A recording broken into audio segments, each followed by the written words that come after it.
Bonjour, c'est une semaine très difficile que traverse le Burkina Faso sur le plan sécuritaire, notamment 24 morts, 24 soldats qui ont été tués à Koutougou dans la province du Soum. Le détachement militaire de cette localité a été attaqué le 19 août dernier. C'est un bilan lourd, très lourd, l'un des lourds bilans enregistrés dans les rangs de l'armée burkinabé ces 30 dernières années. Ça a suivi des mouvements au niveau des militaires au camp Djemoudraogo particulièrement. Ça sera le thème principal de notre émission ce matin. Nous parlerons également de la classe politique, la réaction de la classe politique, comment est-ce qu'on peut analyser cette réaction.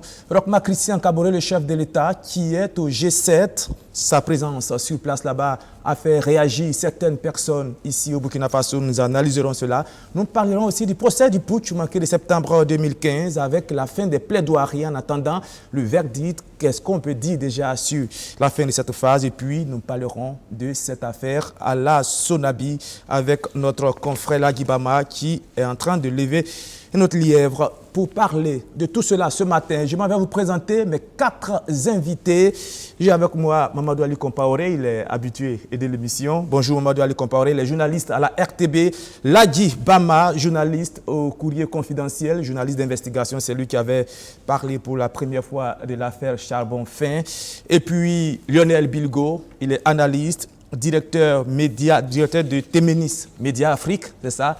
Et puis le doyen Germain Bitounama, journaliste, éditorialiste. Il a été pendant une vingtaine d'années directeur de publication du journal L'Événement. C'est ça.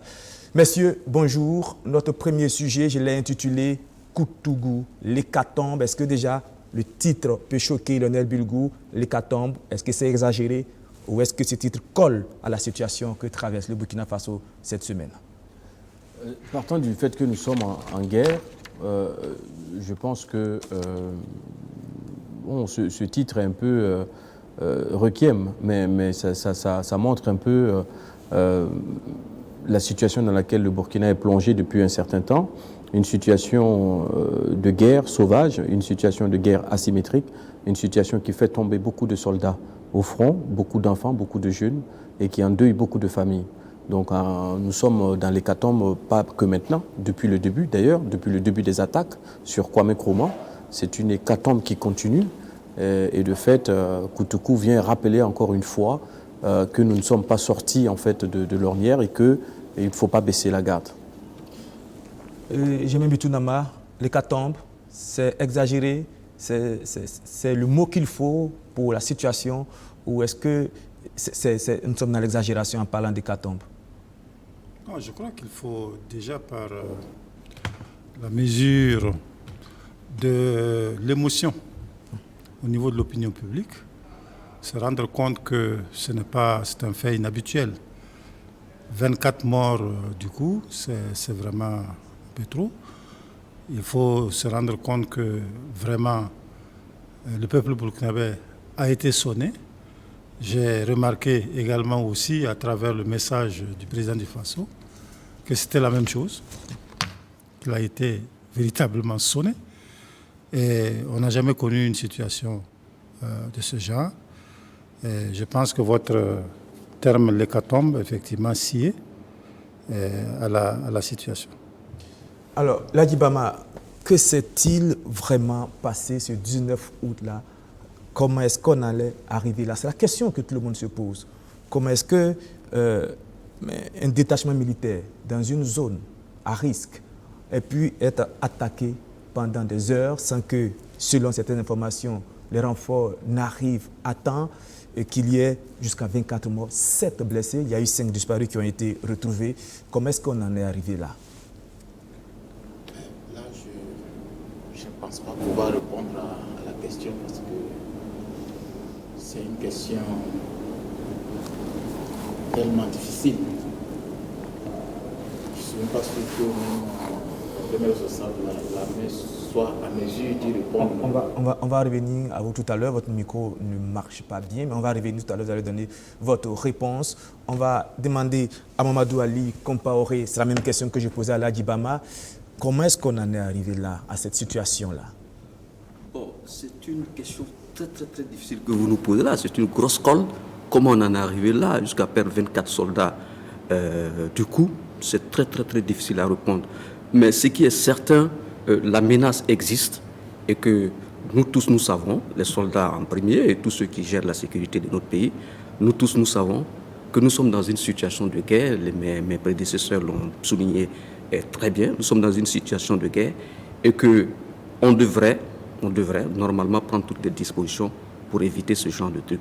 Comment nous sommes arrivés là, ça, c'est une question très difficile. J'espère bien que notre service, nos armées, notre armée, nos forces de défense et de sécurité ont des services, un service d'inspection, une direction d'inspection des services qui va pouvoir faire l'état exactement de ce qui s'est passé. Comment est-ce que ces gens sont rentrés dans notre pays? Comment est-ce qu'ils ont attaqué nos soldats? Comment on n'a pas pu riposter à temps jusqu'à ce que nous perdions 24 soldats. Donc je pense que ça, c'est une tâche que l'armée burkinabé doit impérativement faire pour que nous évitions dorénavant un genre de situation. Vous parlez d'inspection des services, nous allons parler du service de la communication et de l'armée et du gouvernement. Lionel Bilgo, dès les premières heures, le gouvernement n'a pas fait d'annonce. Il a fallu attendre des heures d'abord avant d'avoir un communiqué qui nous disait qu'il y a eu plus d'une dizaine de morts. Alors qu'auparavant, sur les réseaux sociaux, l'information avait été déjà donnée qu'il y avait eu une vingtaine de morts. Il a fallu attendre le lendemain pour que le communiqué soit actualisé, pour qu'on nous dise qu'il y a eu 24 morts. Comment est-ce que le service de communication de l'armée et le service de communication du gouvernement ne soient pas à mesure de nous donner exactement le nombre de victimes, alors qu'auparavant, cela avait été donné sur les réseaux sociaux? Est-ce que cela ne montre pas un peu, comme le dit Mamadou Alou Compaoré, la faille du système de communication? Non, en fait, même votre émission a un parfum de code pénal. Je pense que cette histoire de code pénal récent a freiné un peu, a tétanisé tout le monde, y compris même ceux qui savent communiquer au sein de ces organes-là. Hein, vous savez, quand il y a un processus hiérarchique en termes d'information, on ne sait plus qui donne l'information, quand, comment, où. Vous avez vu que le chef d'état-major communique, le ministre aussi de la communication communique, et les deux communiqués, quand vous les regardez, ils n'ont pas la même teneur. Et donc on se demande en fait si c'est structuré au niveau de l'appareil d'État et si tout le monde, chacun sait en fait ce qu'il doit faire à ces circonstances-là. Ensuite, moi j'en veux surtout à ce code pénal-là qui a bloqué les ardeurs des journalistes. Parce qu'à défaut d'avoir de l'information, on a eu de l'opinion sur les réseaux sociaux. Et ces opinions, en fait, pour moi, n'ont pas l'étiquette d'information parce qu'elles n'émanent pas d'organes accrédités et habilités à le faire. Tous les médias burkinabés se sont cantonnés à attendre d'abord une réaction de l'autorité. Et à défaut de cette réaction qui a été assez tardive, vu l'ampleur de la situation, certains médias se sont permis d'aller répéter comme des griots ce qui s'est passé, ce que d'autres médias étrangers ont dit. Je pense qu'il faut réviser un peu la communication, parce qu'en situation de crise, la communication est très importante. Elle permet un peu de faire un anti-choc émotionnel, elle permet de restituer un peu le contexte des événements et de ne pas céder à la panique et à la désinformation. Malheureusement, nous avons eu une dose de désinformation. Est-ce que vous comprenez que les réseaux sociaux soient plus informés que le gouvernement et l'armée? Ah non, ce n'est pas qu'ils sont plus informés que le gouvernement et l'armée. Ils ne prennent aucune précaution. Quelqu'un qui tweete sur les réseaux sociaux ne court aucun risque, presque aucun risque. Et puis, si vous voulez, c'est un bouillon de bordel absolu, les réseaux sociaux. Faut pas, je pense que c'est deux... Oui, mais pour cette fois-ci, l'information qui avait été donnée était proche de la vérité. Oui, mais au-delà de ça, M. Dapa, moi-même, je pense qu'on ne gouverne pas avec les réseaux sociaux. Je pense que l'État devrait faire la part des choses entre les réseaux sociaux et sa gouvernance générale. Celui qui va s'informer sur les réseaux sociaux, c'est à ses risques et périls. Le bon citoyen burkinabé doit s'informer auprès de ses autorités, auprès des organes habilités. Je pense que c'est la meilleure manière de ne pas céder à la panique et de ne pas tomber dans des travers inouïs. Quand le gouvernement et l'armée ne communiquent pas rapidement, où est-ce qu'on va s'informer? Après, le mot rapide est subjectif. Ce que vous appelez rapidité, d'autres personnes l'appelleront précaution ou, si vous voulez, attention. Et donc, je pense qu'avant de donner des informations, il faut prendre le temps. Mais ceci dit, je vous contredis sur presque toutes vos questions, mais je suis tout à fait d'accord qu'il y a un problème au service de communication. Je suis tout à fait d'accord avec vous qu'il y a un souci majeur. Moi, j'ai été celui qui martèle sur ce plateau qu'il y a de l'incompétence absolue autour du service d'État burkinabé. Je pense qu'on a mis de côté certaines compétences pour prendre des copains ou des amis et qui ne font pas l'affaire et jusqu'aujourd'hui, on paye les pots cassés. Mais je vous dis tout simplement que la meilleure manière de s'informer, c'est d'écouter les autorités, mais aussi de lire les organes de presse ou les médias habilités à donner l'information. Germain Bitonama, comment est-ce que vous avez trouvé la communication autour de cette affaire qui est quand même grave? Je ne sais pas ce que vous attendiez du gouvernement, parce que l'information administrative, elle est toujours lourde. Elle est lente à remonter.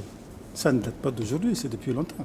Je vous laisse continuer, mais quand nous sommes, depuis 2016, nous sommes dans cette situation de guerre totale pratiquement. Donc, les services d'information et de communication du gouvernement sont habitués à la situation. Est-ce qu'il ne pourrait pas avoir un mécanisme huilé pour essayer de donner l'information à temps pour que les populations puissent être un peu plus rassurées? Vous voulez de l'information précise, mais j'indique, je te fais observer que l'information qui a été donnée par le gouvernement et les militaires n'était pas fausse. Pas du tout. Plus d'une dizaine. Donc nous sommes toujours effectivement... Mais entre plus d'une dizaine et plus d'une vingtaine, mais il y a quand même... Ça, c'est pour se donner effectivement le temps, je pense, quand même d'avoir l'information précise. Vous savez, il y a plusieurs sources d'information. Il y a la source gouvernementale, il y a la source militaire elle-même, et puis il y a aussi la source... des journalistes. S'il y avait effectivement des journalistes dans les environs, ou bien si les journalistes avaient reçu des informations qu'ils avaient recoupées, ils auraient pu effectivement réagir de façon très rapide et de façon crédible, parce que je pense que les gens croient beaucoup plus aux journalistes qu'aux réseaux sociaux. Tout à fait. Donc je pense qu'il n'y avait aucun problème à cela. Si les journalistes n'ont pas pu le faire, vous avez parlé du code pénal, mais moi, je pense que le code pénal, pratiquement, moi, je ne considère pas ça comme un frein. Le journaliste n'a qu'à faire son travail de manière professionnelle et il n'y a pas de souci. Il n'y a pas de souci. Le reste est du domaine du combat. Il y a quand même des articles dans ce code pénal dont l'interprétation peut amener à effrayer quand même le journaliste. Mais allons-y.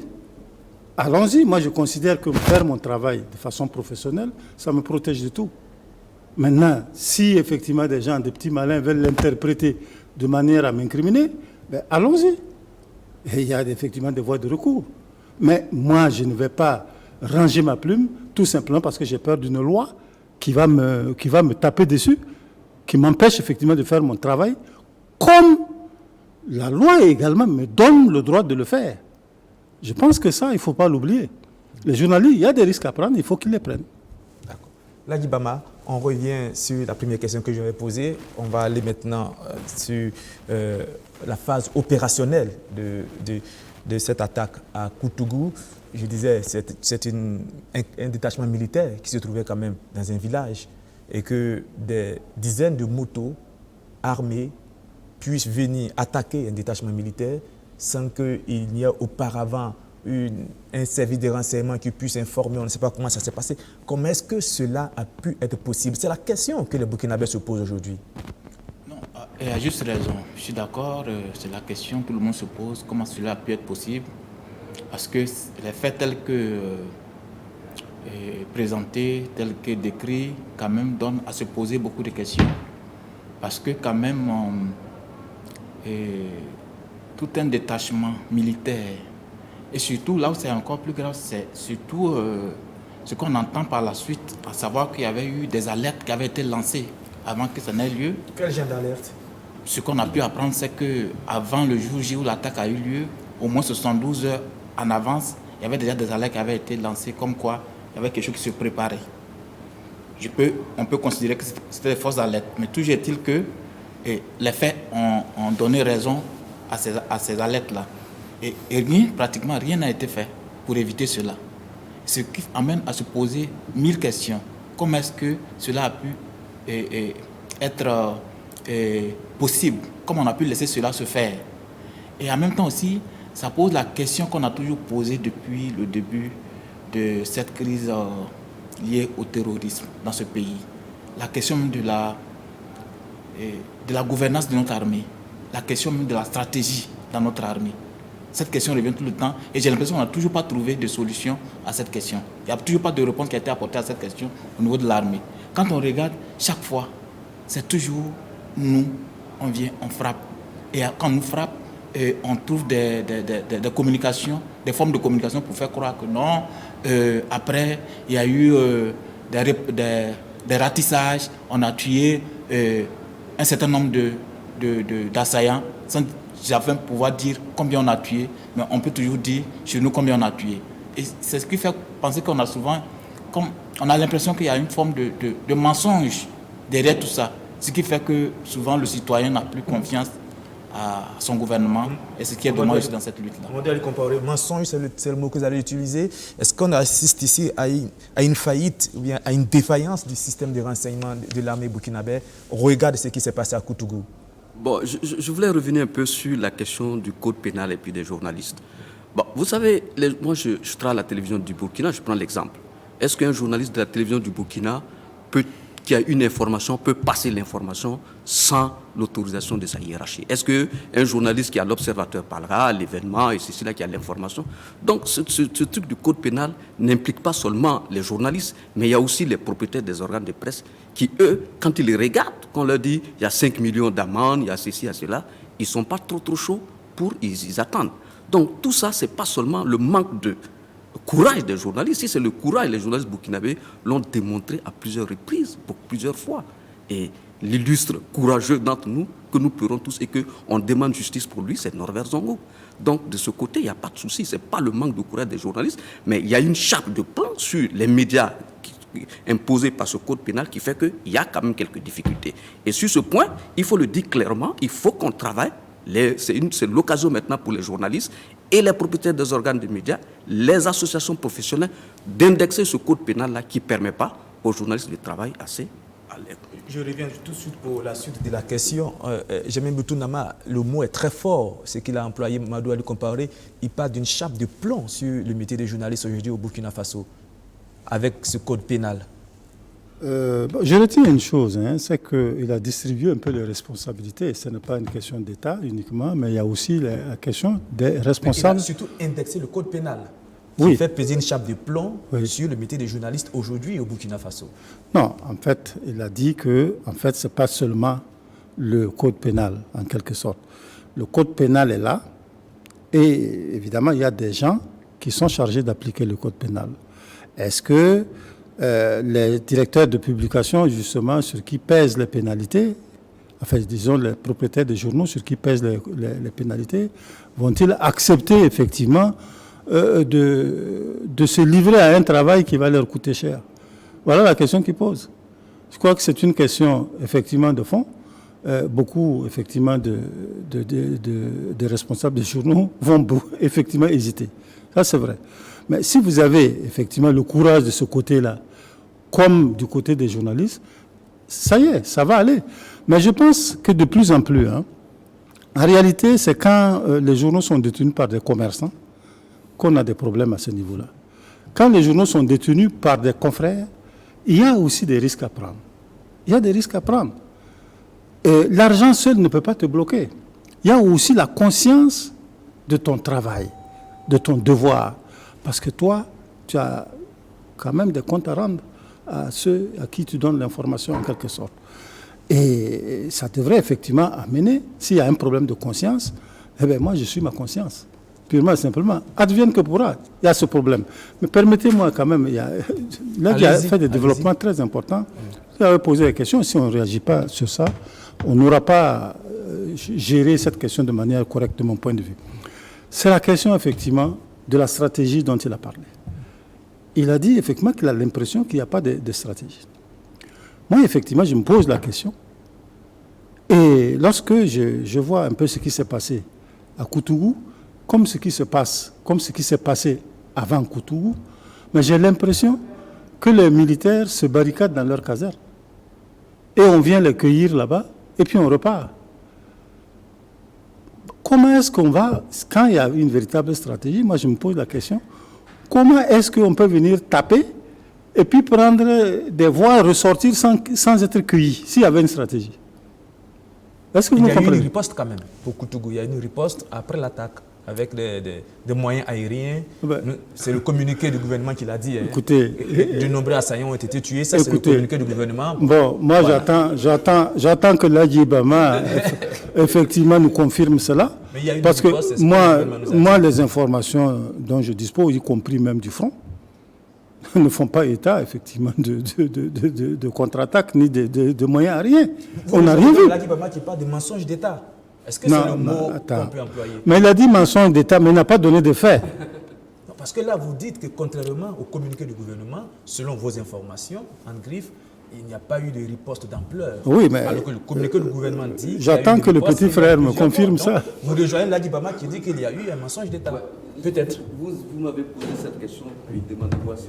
En fait, le problème aujourd'hui, dit qu'il y a un mensonge d'État, bon, le mot est assez fort, mais il est juste. Je me rappelle... La situation est aussi assez forte. Voilà. Je me rappelle quand j'étais au lycée, les frères qui étaient les professeurs qui m'enseignaient, un jour je suis intervenu et puis bon, les frères m'ont appelé en conseil de discipline, ils disaient « Mon petit, ton mot il est fort mais il est juste ».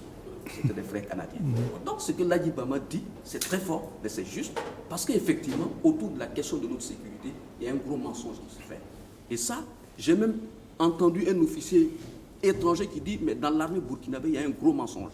Tant que vous n'allez pas résoudre la question de ce mensonge, vous allez avoir toujours des difficultés. Cet officier il vous a expliqué pourquoi il y a un mensonge? Bon, c'est un officier qui m'a parlé comme ça sans rentrer dans les détails. J'ai essayé de lui poser des questions, il a rigolé, il a foutu le camp. Bon, bref, je ne suis pas rentré dans les détails, puisque ce n'est pas un Burkinabé, je n'ai pas voulu... mais ceci étant, il y a quelque chose d'irréaliste, de surréaliste. Qu'un détachement militaire burkinabé qui se trouve dans un endroit donné, un endroit où il y a l'État, il y a la guerre, parce qu'il faut employer les mots, c'est la guerre que nous mène une certaine catégorie de personnes indéterminées, qu'on ne sait pas, qui nous mènent une guerre. On met un détachement là-bas, ces gens-là viennent tuer des gens, ils repartent, personne d'entre eux n'est blessé dans cet endroit. Rien. C'est parce que le communiqué du gouvernement nous a dit. Moi je dis, le communiqué dit qu'ils ont fait ratissage le long de la frontière. Mais le long de la frontière, ça dit quoi? Ça dit que les gens avaient déjà quitté les lieux. Voilà, d'accord. Donc, ils ont précisé qu'il y a des assaillants qui ont été neutralisés. Oui, mais le long de la frontière. Donc ça veut dire que sur le lieu, aucun assaillant n'a été touché. Alors, ça veut dire quoi? Ça veut dire quoi? Que nos soldats ne sont pas capables de se défendre, ou bien c'est la stratégie, comme a dit Ladji Bama, qui manque. Si c'est la stratégie, et moi je pense plutôt que c'est la stratégie, parce que nos hommes qui sont sur le terrain, c'est aussi des soldats aguerris qui peuvent se battre. Donc il y a un gros mensonge qui se fait dans ce pays autour de l'armée de la sécurité, et ce mensonge-là, il va falloir l'arrêter pour que finalement, on donne les moyens aux militaires, à tout le monde, pour qu'on puisse faire face à cette situation. Je reviens pour dire, est-ce que notre système de renseignement est efficace? Est-ce que notre état-major donne les informations nécessaires, les moyens nécessaires aux soldats sur le terrain? Il faut qu'on sache tout cela. Et puis je termine pour dire qu'aujourd'hui, tous les Burkinabés sont là en train de... Mais on a tapé l'état-major du Burkina Faso, ici, il y a quelques années, à Ouagadougou. L'état-major burkinabé. Mais les gens ne se sont pas rendus compte. Mais ça, c'est une grosse raclée, c'est une injure, c'est une humiliation totale qu'ils ont infligée à notre pays. Mais les gens se sont restés, oui, on n'a perdu que 2 personnes, ça n'a pas eu lieu, on a réussi. Mais quand même, c'est le Saint des Saints. Oui, on a perdu 8 personnes, c'est le Saint des Saints. C'est là-bas que tout se passe. Si les gens ont le toupé, le culot à jusqu'à venir taper là-bas, ça veut dire ce que ça veut dire. Et pour ça, il faut qu'on réfléchisse tous pour trouver la solution. Merci, Mamadou Ali-Compaoré. Lionel Brigaud, la stratégie, la défaillance du service de renseignement, tout cela est remis en cause aujourd'hui. Je pense qu'au lieu du mot mensonge d'État, moi je vais utiliser malaise au sein de l'armée. Il y a plutôt pour moi, de mon point de vue, un malaise au sein de l'armée qui fait que cette armée-là n'a pas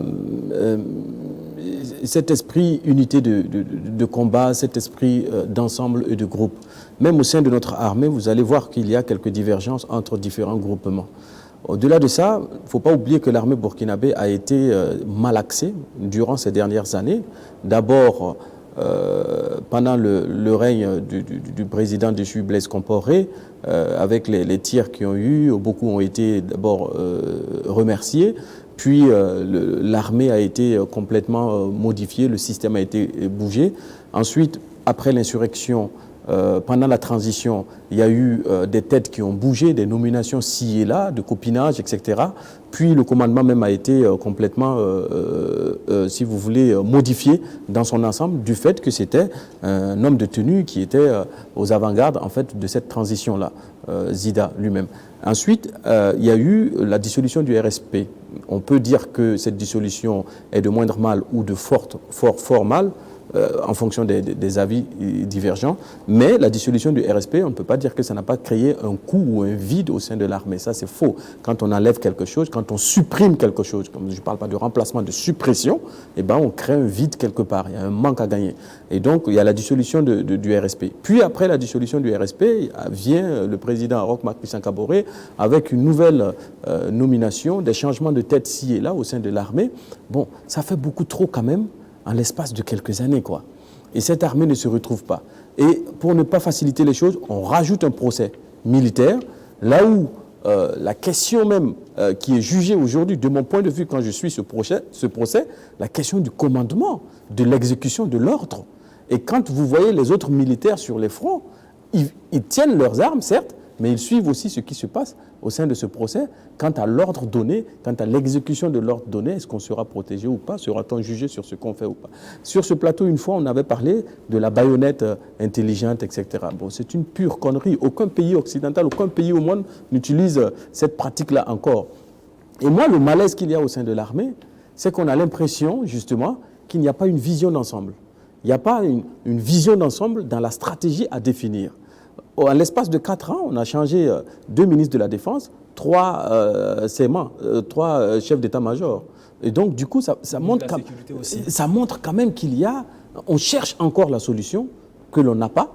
Mais la grande question qu'il faut se poser, est-ce qu'on compose cette stratégie-là avec les personnes qu'il faut? Germain Mitounama, il parle de malaise au sein de l'armée. La situation dans laquelle le Burkina Faso se trouve aujourd'hui en termes de sécurité, la responsabilité incombe à qui? À l'armée, aux officiers supérieurs ou aux hommes politiques? Ou les deux en même temps? Vous savez, il a brossé, il a fait l'historique un peu de la question. Donc, on peut comprendre la faiblesse en termes de stratégie au niveau de notre armée. Mais le problème n'est pas là. Qu'est-ce que nous faisons justement pour remonter? C'est tout le problème qui est posé. Est-ce que quelque chose est fait pour former des stratèges militaires, des gens qui sont capables d'analyser une situation et d'y opposer une réponse effectivement pertinente? Voilà la question qui est posée. Et lorsque vous regardez ce qui se passe, ce qui s'est passé à Koutougou, moi je n'ai pas l'impression effectivement qu'il y a une stratégie. On a l'impression, ça dit que même moi je ne suis qu'un néophyte. Mais quand je regarde ça, je me demande si nous avons des militaires. Et c'est triste à dire. Si nous avons des militaires, effectivement. Bon, c'est vrai que Koutougou, c'est un adjudant-chef, un adjudant qui était là-bas, qui commandait la troupe à l'absence du lieutenant, semble-t-il. Mais malgré tout, quand même dans une situation pareille, où comme l'a dit Lagui, il y a eu des choses, des renseignements, quelques jours avant, des regroupements qui se faisaient. Ce n'est même pas des rumeurs, hein, comme il l'a dit. C'est des éléments, c'est des éléments avérés. On était au courant, effectivement, que cela se faisait. Donc, qu'est-ce que le haut commandement de l'armée a proposé comme stratégie à la base, là-bas, au groupement, au contingent qui est basé à Koutougou, qui pourrait effectivement remodeler avec les données de terrain? Qu'est-ce qui a été fait? Voilà la question qui se pose. Ouais. Bon, c'est vrai, nous n'avons pas effectivement ces informations, mais nous nous posons des questions. Que les gens repartent comme ça sans qu'on ne voit même un blessé sur le terrain, un blessé parmi les assaillants sur le terrain, c'est quand même, ça pose des problèmes. Ceci explique peut-être les différents mouvements d'humeur qu'il y a eu au courant de cette semaine au niveau du camp Djemoudraogo, où des militaires avaient barricadé d'abord l'entrée du camp pour empêcher les officiers supérieurs d'entrer, et puis il y a eu des tirs aussi. Le gouvernement a fait un communiqué pour appeler les populations au calme. Lagui Bama, est-ce qu'aujourd'hui on peut parler d'une rupture de confiance entre les hommes des rangs et l'état-major, les officiers supérieurs de l'armée burkinabé? En fait, moi je crois qu'ici, là, Les mots importent peu, hein, que ce soit mensonge d'État, que ce soit malaise, que ce soit manque de confiance. Il y a une réalité qui est là, que personne ne peut contester, c'est qu'il y a quelque chose qui ne va pas. Il y a quelque chose qui ne va pas. Maintenant, comme on nomme cette chose-là, moi, ce n'est pas ça le plus important. Toujours est-il que, ce que moi j'ai dit, c'est que dans la gouvernance de notre armée, et par-delà même la gouvernance de ce pays, depuis un moment, ça dit qu'on ne nous dit pas la vérité. Il y a une forme de tricherie dans cette gestion de ce pays depuis un moment. Et tant qu'on ne va pas mettre fin à cette tricherie-là, on ne s'en sortira jamais. Quand vous parlez de tricherie, vous parlez de quoi au niveau de l'armée? Je vous explique très, très rapidement. Cette histoire de notre armée, de la fameuse question de stratégie dont on parle tout le temps. Rappelez-vous de cette lettre de ce directeur régional de la police de l'Est qui avait fuité un temps, qui dépeignait une situation vraiment, c'est-à-dire surréaliste de notre pays. On ne pouvait pas s'attendre à ça, mais c'est une réalité. Quand c'est arrivé, on a dit non, on va y remédier. C'est toujours le même refrain au niveau du gouvernement. Quand une situation arrive, non, le gouvernement prend les dispositions pour que demain, ça ne se répète plus. Demain, ça se répète. On dit encore, non, demain, ça se répète. Ça se répète. Et on est là jusqu'à aujourd'hui. Ça se répète tout le temps. Cette affaire de Koutoubou, moi, j'aurais pu comprendre que ça ait eu lieu au tout début de cette affaire de terrorisme au Burkina. On pouvait comprendre. Mais aujourd'hui, après 4 ans d'expérience dans cette lutte-là, qu'on se retrouve à avoir tout un détachement militaire, être décimé de cette façon-là, où des gens viennent de rentrer, vous tuer comme des petits lapins, et puis sortir aisément partir. Moi, je ne peux pas comprendre ça aujourd'hui. 4 ans après, qu'on a l'expérience dans cette histoire. Alors, voilà la réalité. La question je termine très rapidement. Allez-y. Oui. Pour cette histoire de l'état-major, c'est toujours ce même mensonge. Moi, j'appelle ça mensonge. Les gens peuvent l'appeler comme ils veulent. C'est ce mensonge qui continue. Quand ça a eu lieu, qu'est-ce qu'on nous dit?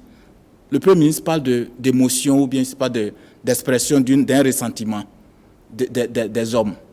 Mais il n'a qu'à lui qu'au bout, ce ressentiment envers qui? Ils expriment ce ressentiment envers qui? Envers eux-mêmes? On n'a rien dit à ce niveau. Mais il faut nous dire la vérité. Qu'est-ce qui se passe? Qu'est-ce qui se passe avec nos hommes? Qu'est-ce qui se passe dans notre armée exactement?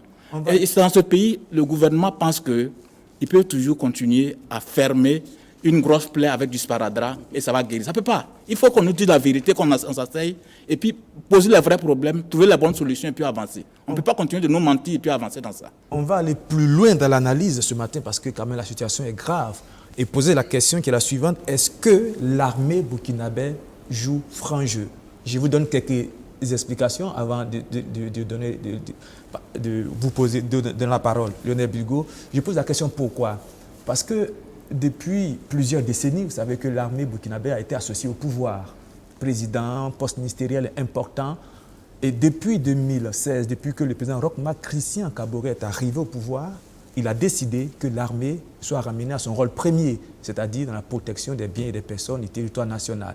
Pour l'une des rares fois, l'armée n'est plus associée au pouvoir. Est-ce que vous croyez que l'armée a digéré cette situation-là? Ceci peut expliquer peut-être la relation entre l'armée aujourd'hui et le gouvernement et les hommes de troupes.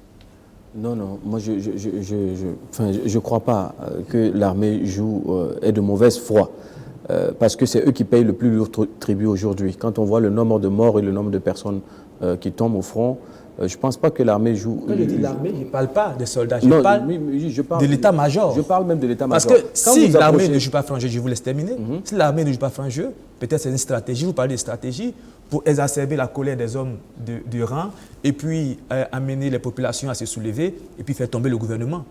Non, ça c'est une théorie de la conspiration auquel je ne veux pas m'associer. Mais je dis une chose, en fait, c'est que même si vous approchez l'état-major, on fait comme si l'état-major est décisionnaire dans l'application opérationnelle de la stratégie, dès qu'elle décide de la stratégie.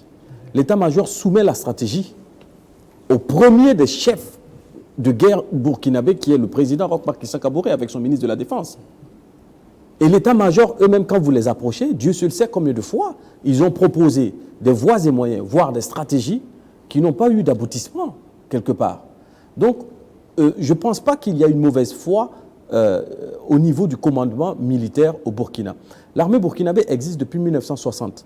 Il y a eu passation entre les autorités françaises et les autorités voltaïques de l'époque le 1er novembre 1961. Cette armée a connu plusieurs mutations dans son existence et dans sa forme. Et n'oubliez pas que la guerre de la bande d'Agacher que le Burkina a connue en 1985, le Burkina l'a gagnée en utilisant une technique de guérilla.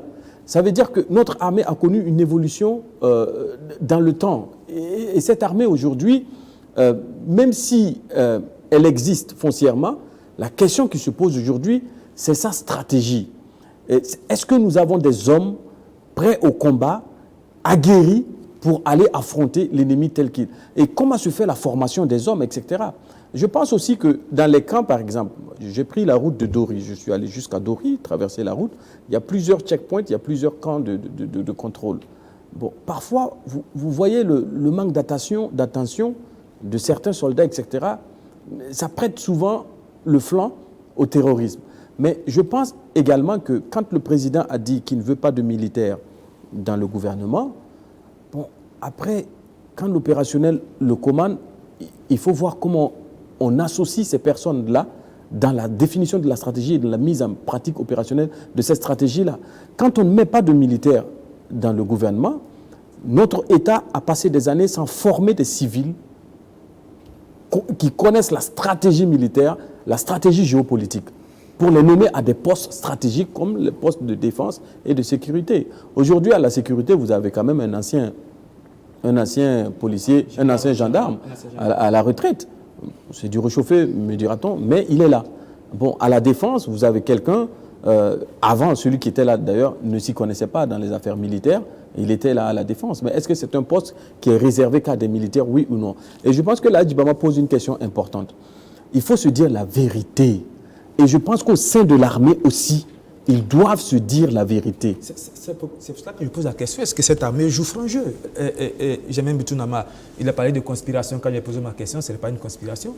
J'ai parlé de théorie de la conspiration. Probable voilà. théorie de la conspiration. Oui, mais nous sommes dans une situation où il faut peut-être analyser toutes les phases, toutes les branches. Aujourd'hui, est-ce que cela n'est pas une réalité? On ne peut pas imaginer qu'au sein de l'armée, pas les hommes des rangs, mais peut-être l'état-major, les officiers supérieurs qui veulent peut-être revenir aux affaires, font exprès pour ne pas que sur le terrain, les choses soient bien coordonnées et puis aboutir à ce genre de catastrophe pour amener les hommes à se soulever dans les casernes et puis la population à être exténuée. Et puis bon, comme ça, on aboutit à une situation de dire au gouvernement de partir. Est-ce que cette fibre-là, on peut la faire vibrer? Non, je pense que si votre question ne doit pas être écartée, elle appartient aux stratèges du renseignement. Ce n'est pas nous qui devons traiter cette question sur le plateau.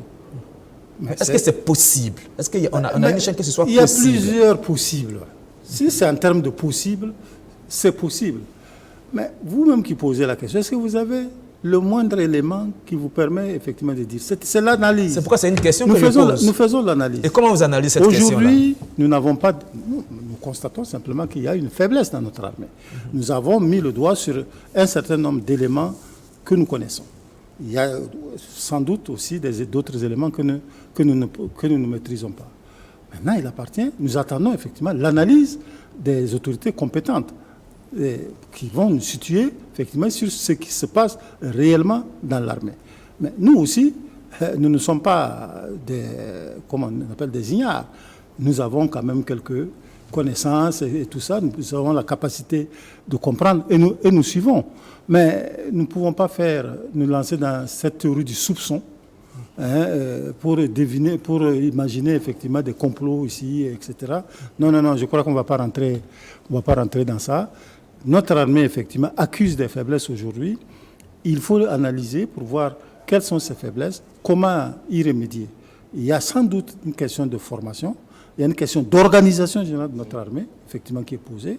Et je pense que eux-mêmes, les responsables de l'armée, le perçoivent très bien. Et nous n'allons pas tarder à avoir des réponses. Ça, c'est sûr. Les réponses... Oui, je pense quand même qu'il y ait malaise dans l'armée, mensonge, un truc. Ce qui est certain, notre armée n'est pas au plus beau fixe par rapport à la situation qui est là.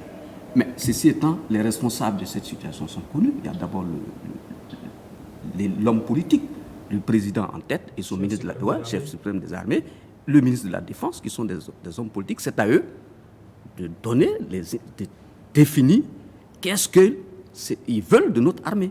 Ensuite, il y a des militaires qui sont des opérationnels qui montrent, qui donnent la stratégie à faire pour qu'on puisse vaincre une fois pour toutes cette menace qui pèse sur l'ensemble du pays. Mais quand on regarde depuis 4 ans, on se rend compte qu'en fait, il n'y a pas de... c'est un tâtonnement. On ne sait pas qui gouverne, qui gère. On ne sait pas qui donne les décisions. On ne sait pas comment on se défend lorsqu'on est attaqué.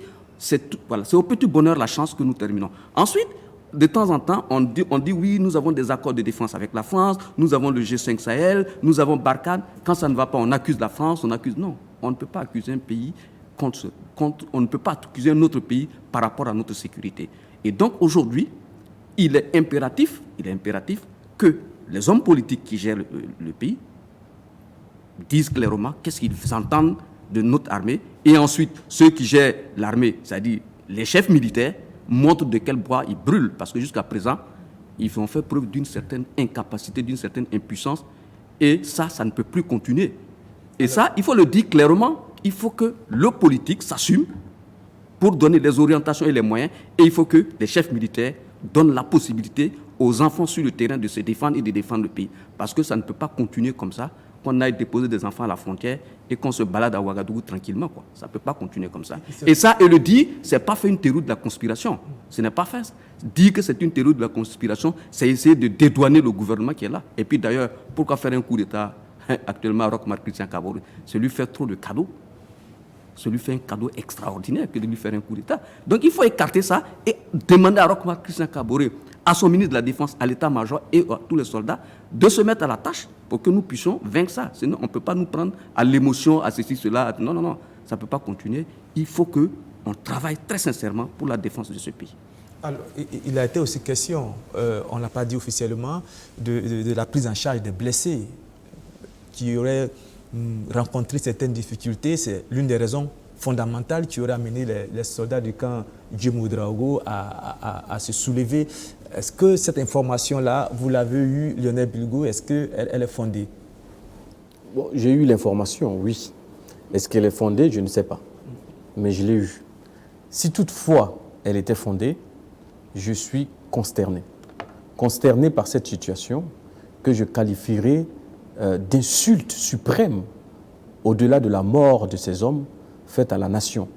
Je pense que le meilleur des respects que l'on peut accorder aux enfants qui vont se battre sur les fronts pour défendre notre pays, c'est de les accorder la plus grande attention que l'on ne puisse accorder à un autre Burkinabé.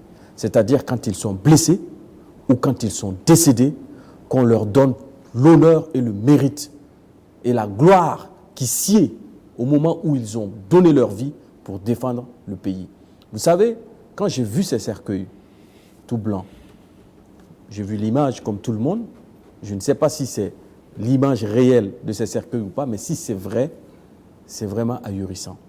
Dans d'autres pays, quand vous voyez les honneurs que le chef d'État lui-même donne ou les discours qu'il fait devant les cercueils des personnes tombées pour la défense de la nation, vous-même en tant que citoyen, vous souhaitez mourir pour votre peuple, pour votre patrie, parce que vous êtes reconforté, parce que vous êtes ragaillardi, parce que vous êtes honoré, parce que vous êtes fier d'appartenir au drapeau et à la nation. Lionel Bigot, à un moment donné, il va falloir qu'on sache ce qu'on veut quand même dans ce pays. Il y a eu un moment où à chaque fois que les soldats tombaient au front, on faisait des grandes cérémonies pour aller les obsèques, pour les enterrer. Ce sont les Burkinabés qui sont pleins dans ce pays pour dire que pourquoi à chaque fois on le fait, ça agit sur le mental des soldats, des Burkinabés, qu'il faut le faire de manière sobre. Aujourd'hui, on demande encore qu'on revienne à la même chose. Qu'est-ce qu'on veut dans ce pays? Monsieur Dapa, quand vous dites que ce sont les Burkinabés, vous généralisez. Une partie de Burkinabés, certainement une minorité de Burkinabés, on dit ça, ok, d'accord. Mais quand on gouverne, on décide pour un ensemble de personnes.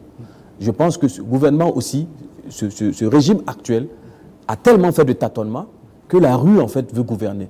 Si moi, je suis président, je décide qu'on honore les soldats, on les honore, vaille que vaille.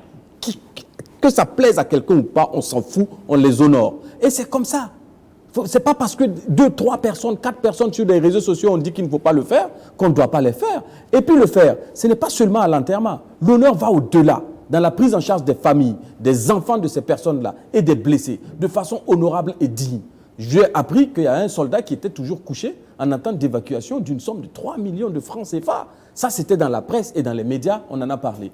Apparemment, il serait pris en charge. Mais c'est grave quand même. Est-ce que si la prise en charge des blessés, des soldats qui ont été blessés dans l'exercice de leurs fonctions, qui ont donné leur poitrine, leur vie pour défendre le Burkina Faso. Si leur prise en charge rencontre des difficultés, la situation devient extrêmement grave. Absolument. Et sur la question, moi, je ne dirais pas comme Lionel que... Enfin, j'ai compris dans sa réponse qu'il douterait quelque part de la véracité de ces faits-là. Moi non plus, je n'ai pas vu, mais au regard d'un certain nombre de faits qui sont passés dans ce pays, même sans avoir vu, je crois. Oui, je crois que c'est exactement ce qui se passe. C'est la réalité, parce que les faits sont là pour le soutenir. Vous n'êtes pas un partisan de Thomas. Non. Qu'est-ce qui s'est passé ici? Rappelez-vous le cas de Naïm Touré, le pauvre Naïm Touré qu'on a pris en Bastille à un moment donné. Le cas qu'il avait soulevé, c'était la même chose. Quelqu'un était là, souffrait. Après avoir donné sa poitrine pour ce pays, pour le faire évacuer, pour aller le soigner, il a fallu que les autres sociaux s'en mêlent pour que le gouvernement se décide à le faire. On a vu ça ici. Et ce n'est pas le seul cas. Dans ce pays, c'est-à-dire que tant que tu ne te lèves pas et puis mettre du feu derrière ce gouvernement, il ne fera rien pour toi. C'est ça qui a fait que, même au niveau du dialogue social, c'est la même chose qui se passe. Personne n'a confiance à ce gouvernement-là. Et c'est le gouvernement qui a donné cette l'attitude aux gens, qui a donné le terrain propice aux gens de se comporter comme ça. Sinon, les gens n'allaient jamais le faire. Voyez-vous. Quand quelqu'un se retrouve dans cette situation-là, après avoir sacrifié toute sa vie pratiquement pour cette nation, se retrouve là, il n'a plus où donner de la tête, pendant que c'est un gouvernement qui aurait pu donner juste un petit déclic pour qu'on puisse le soigner. Mais comprenez que ça ne peut pas continuer à plaire à ses camarades d'armes. C'est pas possible. J'interviens juste pour dire que quand ça arrive souvent, on nous parle de lenteur administrative. Il faut arrêter de nous dire ça. Parce qu'à cas exceptionnel, décision exceptionnelle, action exceptionnelle, pour une rapidité de prise en charge. On peut faire fi de cette lenteur administrative-là quand il s'agit d'un soldat tombé au front, qu'il soit blessé et qu'il a besoin d'être soigné. Pas plus loin que quelques mois de cela, la fille d'une érudite de ce pays, d'une cadre de ce pays, se faisait soigner dans un hôpital en France. Et ce soldat-là attend d'être évacué en Tunisie ou au Maroc. Depuis quelques mois. Non, moi je suis un analyste. Je compare ce que je compare. Non, moi je compare ce que. Mais monsieur Dapa, je vous dis une chose. J'assume la responsabilité de ce que je dis ici. Je compare ce que je veux comparer quand je veux le faire et où je dois le faire. Et ici, je me permets de le faire. Bien entendu, vous avez fait votre rôle, vous avez dit qu'il ne faut pas le faire, mais je le fais. J'assume. J'ai dit qu'il faut qu'on reste dans le débat. Mais le débat est là. Prise en charge. Il y a des évacuations. Est-ce que vous savez combien d'évacuations? On parle de la prise en charge. Est-ce que vous savez combien d'évacuations sanitaires de cadres de la fonction publique se font par an au Burkina et combien ça coûte? Nous parlons de la prise en charge et de l'évacuation sanitaire des soldats burkinabés. Mais c'est de ça que je parle, puisque ça suit un processus. Et de la défaillance qu'il y a à ce niveau. Mais cette défaillance-là n'est pas compréhensible quand ailleurs, pour des civils, il y a une prise en charge et une évacuation qui se fait de façon rapide. On ne peut pas comprendre cette défaillance, monsieur Dapa. Je ne peux qu'être ému et voire choqué. Et je pense que les millions de Burkinabés qui nous suivent aujourd'hui sont choqués d'entendre des gens de trucs comme ça. C'est révoltant quand même. J'ai même vu, vous comprenez la révolte de Lionel Bilgo. On vient tout à l'heure. Vous comprenez un peu la révolte de Bilgo qui semble être ému par cette situation. Oui, tout à fait. Parce que si vous étiez un parent d'une victime, vous allez réagir de cette façon. Moi, j'en profite aussi pour plaider la cause de quelqu'un que je connais. Moi, je suis malvoyant. Quand je vais, par exemple, à l'hôpital de Tengandogo, je rencontre un monsieur qui a été effectivement victime. Vous savez, le cadavre piégé à Dori, là. Il a eu un éclat dans l'œil. Jusqu'à présent, il attend. Un militaire? Non, c'était un policier. Un policier? Voilà.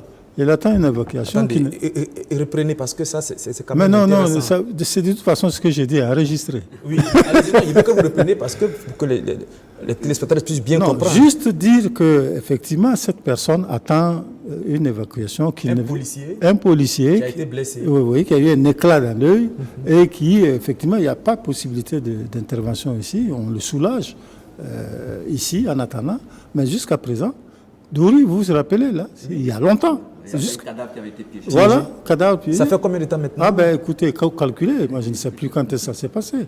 Mais donc moi j'en profite. Plusieurs mois en tout cas. Voilà. Et jusqu'à présent, il n'a pas encore été évacué. Il est sur place au Burkina. Il continue d'être traité de manière... Il y a un militaire qui l'amène chaque fois justement mais c'est grave, c'est grave, Mamadou Ali Compaoré. Donc, je suis sûr que ce soit vous. je n'ai pas voulu qu'on passe la frontière, qu'on aille de comparaison en comparaison, parce que les états de santé des uns et des autres diffèrent des situations. L'évacuation sanitaire au Burkina est réglementée. Oui, mais on parle du cas militaire. Oui, mais il y a plusieurs évacuations sanitaires qui se font, et puis on ne sait pas comment les autres payent leur évacuation sanitaire. Non, c'est de fonds. Moi, je parle de ceux qu'on envoie sur la base de fonds de l'État. Voilà. Et ces gens-là, qu'ils soient militaires ou civils, il y a des évacuations sanitaires qui se font autant pour des civils que pour des militaires. Et je pense que dans le cas précis là où nous sommes au Burkina, on devrait mettre en avant et voir en priorité l'évacuation des soldats et le traitement que l'on fait des gens tombés au front, parce que ça encourage ceux qui sont toujours au front de se dire que s'il leur arrive quelque chose, eux et leur famille, ils sont pris en charge par la nation. Et ça, c'est important. Je veux embrayer sur ce que Lionel a dit pour dire, vous savez, les militaires, c'est comme des hommes, mais aussi ils ont leur particularité. Quand un militaire est au front, il veut savoir si quelque chose lui arrive, est-ce que ses frères d'armes qui sont derrière sont capables de venir à son secours et de l'aider. Ça, c'est la première chose. Mais les frères d'armes qui sont derrière aussi, ils veulent bien savoir si est-ce qu'ils partent au secours de leur frère d'armes qui est au front, est-ce que l'État dans son ensemble va l'aider. Mais ce n'est pas le cas au Burkina Faso actuellement. Donc les militaires qui vont sur le terrain là-bas, ils vont à leur risque et péril. Donc, quand on dit qu'il y a eu des mouvements d'humeur dans un camp et donné, que les gens se plaignent, non, mais ils ont raison d'exprimer leur humeur afin que les responsables politiques en tiennent compte, ils prennent les responsabilités. Maintenant, je termine pour dire que depuis 4 ans, nous faisons face à une situation donnée. On sait très bien que nos soldats iront au combat, il va y avoir des blessés et malheureusement des morts. Mais qu'est-ce qu'on a prévu comme tout un système derrière, un mécanisme en termes de santé pour ces gens-là. Il ne faut pas qu'à la fin, dans 5-6 ans, si on arrive à combattre, à vaincre le terrorisme, qu'on se retrouve avec une société de militaires éclopés assis là. Et ça sera encore plus grave encore à agir. Vous parliez de la responsabilité des hommes politiques. Nous allons entrer de plein pied dans le deuxième sujet de notre émission, c'est la réaction de la classe politique suite à l'attaque de Koutougou. Vous savez que l'UPC, l'Union pour le progrès et le changement, a tout simplement demandé la démission du gouvernement en place, que le chef de l'État change de gouvernement et qu'on nomme de nouvelles personnes. On a l'impression, Jammeh Bitounama, que nos partis politiques sont peut-être tombés dans l'émotion, comme le reste des Burkinabés, là où il fallait peut-être un peu de sérénité, parce que dans ce genre de situation, depuis 2 semaines, quand même, on a l'impression qu'on assiste à une vague d'attaques sur le Burkina Faso. C'est en ce moment qu'on parle peut-être d'unité et d'union autour du chef de l'État et du gouvernement. Est-ce que vous comprenez que l'opposition politique demande la démission du gouvernement? Ils sont dans leur rôle s'ils demandent la démission du gouvernement. Mais je crois aussi qu'ils doivent tenir compte de l'opinion. On ne peut pas, dans une situation comme ça, très difficile pour tout le monde, y compris pour le gouvernement, dire le gouvernement n'a qu'à s'en aller comme ça. C'est-à-dire que, comme vous l'avez fait vous-même dans votre analyse, le mieux aurait été effectivement que l'on sente d'abord une solidarité et ensuite qu'on se dise la vérité dans des cadres appropriés. C'est ça, c'est comme ça effectivement que ça fonctionne, ça devrait fonctionner normalement. Et c'est comme ça que ça peut être utile. Parce qu'il ne faut pas donner l'impression non plus qu'il suffit de changer de gouvernement ou bien il suffit de mettre Zéphirin à la place de Roch Kaboré pour que la question sécuritaire soit résolue. Il ne faut pas se leurrer, il ne faut pas se mettre le doigt dans l'œil. Ça ne se passe pas comme ça. Je crois que si Zéphirin lui-même le croit, mais lui ne le croit pas, il trompe les gens, voyez-vous. Donc, je pense que c'est vrai, quand des choses comme ça se passent, quand ça ne va pas, bon, il est du rôle de l'opposition de critiquer. Moi, je considère qu'effectivement, la demande de la démission du gouvernement fait partie des critiques. Comme vous dites, c'est de l'émotion. C'est de l'émotion. Justement, est-ce qu'à ce niveau-là, les partis politiques ne doivent pas se démarquer de l'émotion pour être un peu plus dans l'analyse? Mais même le président lui-même était dans l'émotion. Vous avez vu son discours? Il a dit que nous allons nous battre même tout le Burkinabé doit mourir. Ah, quand même, nous on ne veut pas mourir. Ah non. On veut se battre et puis gagner. Il ne faut pas parler de mourir dans une situation pareille. Personne ne veut mourir dans ça. On veut les battre et puis rester vivant. Donc, le président, il a fait de l'incantation. Tout ça, c'est de l'émotion. Vous savez, c'est comme ça. Hein? Bon, mais je suis d'accord avec vous, ça ne devrait pas l'être. C'est toute la classe politique qui est peut-être ne joue pas totalement son rôle quand elle se laisse emporter par l'émotion. Non, moi je ne sais pas si c'est de l'émotion pour le cas de l'opposition, notamment la demande des efférés, ou si c'est de la stratégie politicienne.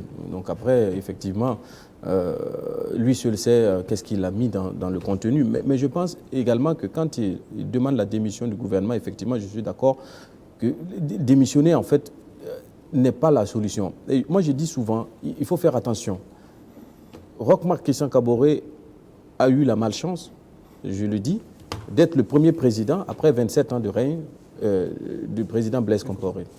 Il a eu la deuxième malchance d'être le président élu après une transition, une période de cacophonie. Quand vous reprenez après une transition, vous trouvez tout et n'importe quoi, hein, dans les caisses de l'État, dans les tiroirs, etc. Et deuxième élément, il a la malchance de gouverner un pays attaqué pour la première fois de son histoire par des terroristes. C'est du jamais vu. Donc le comparatif par rapport à ce qui aurait pu être avant n'existe pas. Donc n'importe quel opposant aujourd'hui qui va surfer sur la nouveauté pour dire qu'il aurait pu mieux faire perd des points parce qu'en réalité, ça n'a jamais existé et la recette en fait est nouvelle. Donc je pense que personne ne doit se réjouir de ces attaques terroristes-là ou d'en profiter pour faire de la politique. C'est au contraire le lieu d'être unis, certes de dénoncer les défaillances, de critiquer les manquements et d'exiger les changements, mais de ne pas utiliser cela pour faire une campagne électoraliste. Et je pense que dans la situation actuelle, tous les Burkinabés devraient être vraiment solidaires en esprit pour qu'on ne montre pas, parce que ce que nous disons sur ce plateau est aussi suivi par des djihadistes. Ceux qui ont fait l'attaque de Koutoukou ont certainement eu les recoupes de presse. Ils regardent aussi la situation émotionnelle de notre État. Effectivement, ils ont certainement eu vent du discours du président. Ils ont lu les contours de ce discours. Et ils ont une double gloire. D'abord, de nous avoir fait essuyer des morts. Deuxièmement, de nous avoir fait paniquer. Et troisièmement, de nous diviser. C'est à nous de savoir effectivement trouver des cadres appropriés pour revendiquer des changements s'il y a des changements à faire. Mais ce n'est pas parce qu'on est sous le choc qu'on ne va pas critiquer les manquements et dire que ça ne va pas. Mamadou Ali Compaoré, Lionel Bugo parle de panique, d'émotion, de division pour caractériser la réaction de la classe politique. Ouais. Est-ce que c'est ce que vous pensez? Bon, justement, sur la question de l'émotion, il y a un livre très intéressant écrit par un monsieur qui s'appelle Jacques Brault. Le titre, c'est « L'émotion en politique ». Donc, j'invite ceux qui peuvent le lire de chercher à le lire. Pour dire tout simplement que l'émotion fait partie de la gestion aussi des problèmes en politique. Quand le doyen Nama l'a bien dit, quand le président Roch dit « nous allons tous mourir » et tout ça, mais c'est quoi? Il fait appel à notre émotion. Voilà, on est prêt à mourir tous pour la patrie. Il fait appel à... Voilà. Quand les gens disent « voilà, oui, nous sommes prêts à mourir tous pour... » Ça, c'est de l'émotion, il fait appel à l'émotion.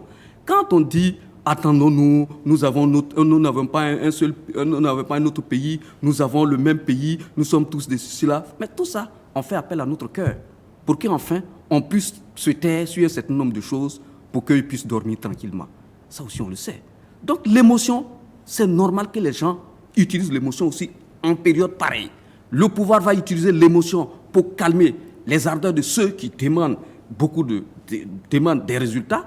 L'opposition politique aussi va utiliser l'émotion pour demander à ce que le gouvernement est quitte pour qu'il puisse... Donc l'émotion, il ne faut pas voir l'émotion comme de la faiblesse comme ça, mais aussi c'est une notion que les gens utilisent à tout moment. La question que je vous laisse continuer. Oui. La question qu'on pose, quand il y a une telle situation où le peuple est complètement, je veux dire, assommé, le peuple est dans l'émotion, on voit les réactions dans les réseaux sociaux, c'est l'émotion. Est-ce que ce n'est pas le rôle des partis politiques, des politiciens, d'être plus sereins, d'appeler au rassemblement, au lieu de tomber dans l'émotion avec le peuple? Si le peuple et les politiciens tombent dans l'émotion, ça devient grave. Sur Jacques Brault, l'émotion, d'ailleurs, il explique dans la thèse que l'émotion en politique, justement, sert à gagner parfois des points. Merci. Mais il faut savoir mettre l'émotion en des situations. Et dans certaines situations, effectivement, il faut une certaine sérénité et ne pas se laisser vaincre et prendre par l'émotion. Et je pense qu'effectivement, dans le cas actuel, nous sommes en train de faire le jeu des terroristes si nous tombons dans la division. Effectivement, il faut analyser froidement la situation, dire ce qui ne va pas, exiger le changement, mais montrer aux terroristes que nous ne sommes pas atteints, même pas émotionnellement. Ce que je voulais dire en recommandant la lecture de ce livre, ce n'est pas de dire que tout est émotion, il faut en prendre, mais c'est dire il y a aussi de l'émotion, il faut en tenir compte. Voilà. Quand il y a une telle attaque, on retourne, prenons un cas d'école pour expliquer. Il y a eu l'attaque du Bataclan en France. Quand il y a eu l'attaque du Bataclan, c'était Hollande qui était là. Il a invité Marine Le Pen, il a invité toute l'opposition, tous les partis politiques pour expliquer la situation afin de dire ce que... Mais quand il y a une attaque de cette envergure à Ouagadougou, qu'est-ce que le président Roch-Marc Christian fait? Le lendemain, il réunit son conseil de défense et de sécurité, il nous prend un papier insipide, laconique et tout. Mais qu'est-ce que vous voulez que l'opposition fasse? L'opposition réagit aussi en fonction du comportement du chef de l'État. Le chef de l'État aurait convoqué l'ensemble des partis politiques pour expliquer la situation en voix. On aurait vu à partir de là la réaction de l'opposition. Mais le président ne le fait pas. Il reste sur son piédestal en tant que président. Lui, il n'a pas à discuter. C'est dans son rôle en tant que chef de l'État de parler à la population aussi après une telle situation. Oui, mais il y a quand même un chef de file de l'opposition qui est une institution dans ce pays. Il y a des hommes politiques là aussi. Donc, il ne faut plus dire aux hommes politiques qu'ils font de l'émotion, puisque le président lui-même fait de l'émotion. Donc, tout le monde va rentrer dans ça. Je veux dire tout simplement que devant la situation auquel nous faisons face, il faut que le président soit le président de tous les... Il faut qu'il aille plus haut pour, devant une situation comme ça, qu'il rassemble tous ceux qui sont là, tous les partis politiques, certaines personnalités de la société civile qui ont expliquent la situation et qu'ensemble, on puisse... Mais tu ne peux pas t'asseoir toi seul et puis tu fais ton discours et tu invites maintenant les gens à te suivre. Je crois que ça va être assez compliqué dans ce sens. Maintenant, demander la démission du président, bon, le doyen l'a bien dit, l'opposition est dans son rôle de demander qu'est-ce qu'il veut, mais ce qui est certain, ici au Burkina Faso, Roch-Marc Christian Kaboré est élu pour 5 ans et les prochaines élections sont en 2020. J'espère bien que les Burkinabés lui donneront la plus belle raclée de sa vie.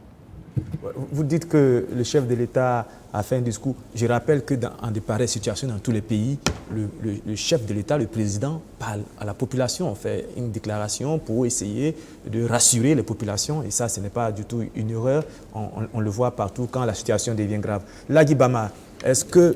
Il faut ajouter aussi que ce n'est pas non plus une erreur d'avoir convoqué, mais séance tenante même, l'état-major, le conseil de défense militaire. Je suis ça, on est parfaitement d'accord. Maintenant, doit tenir le conseil de défense, on attend toujours la réponse politique aussi, la réponse politique, voilà, ça c'est vrai.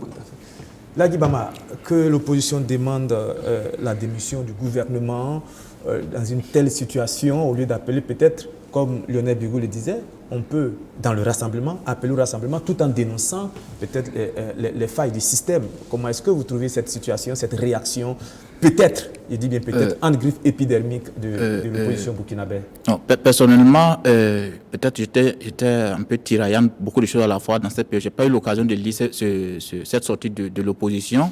Je ne sais pas comment l'UPC, je sais pas comment l'UPC a argumenté. L'argumentaire qui a précédé cette demande de démission du gouvernement. Mais moi, selon qu'on a pu bien argumenter, on peut le demander.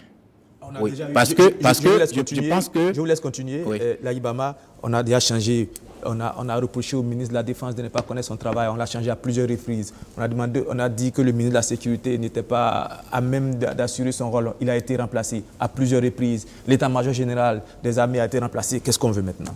Si à chaque fois qu'il va y avoir des morts dans cette guerre, on va demander un nouveau gouvernement, je pense qu'on va avoir peut-être plus de gouvernement. Il y a aussi que dans ce même pays, il y a un fait qui est là, qu'on déplore tout le temps, un fait auquel on n'a pas encore trouvé de solution, c'est l'incompétence, Lionel l'a posé tout à l'heure, l'incompétence caractérisée de ceux qui nous gouvernent. Il y a ça aussi qui est là, on n'a pas encore pu trouver une solution à ça. Et si on argumente selon cette incompétence-là, qui fait que depuis tous les 4 ans, toutes les 4 années qu'on est en train de végéter dans cette situation de guerre contre le terrorisme, on n'évolue pas, on ne sent pas de l'évolution. On peut se demander, mais est-ce qu'on a les hommes qu'il faut, là où il faut? Est-ce que les gouvernants sont à la hauteur de la tâche? Et à ce titre-là, est-ce que, même moi, à la place de l'opposition, je n'avais pas demandé mieux que le gouvernement. Moi, j'avais demandé, mais est-ce que le chef de l'État lui-même est à la hauteur de la situation? Et à ce titre, je peux me demander sa démission du chef de l'État lui-même. Votre question apporte beaucoup d'eau dans le moulin de l'UPC. Puisque quand vous parlez des chefs d'état-major qui ont démissionné, qu'on a fait partie, vous parlez des ministres qu'on a enlevés. Si tout cela on enlève et puis il n'y a plus rien, qu'est-ce qu'il reste? Donc je pense que c'est sur la base de ça que l'UPC demande purement et simplement la démission du chef de l'État en tant que chef suprême la démission du chef de l'État. du gouvernement. Oui, mais ça veut dire que ceux qui nous gouvernent ne sont pas à mesure.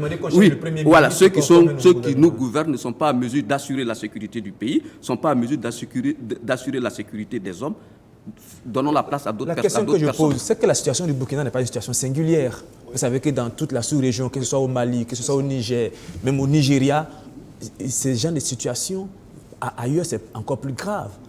Si à chaque fois que dans ces pays-là, il va y avoir des morts, des personnes qui ont été tuées, peut-être dans des situations où ça ne devrait pas l'être, on va demander au ministre de la Défense des partis, on va demander au gouvernement des partis, on va demander au Premier ministre des partis. Vous avez parlé de la France avec le Bataclan, c'était une situation grave. On n'a pas demandé au gouvernement des partis.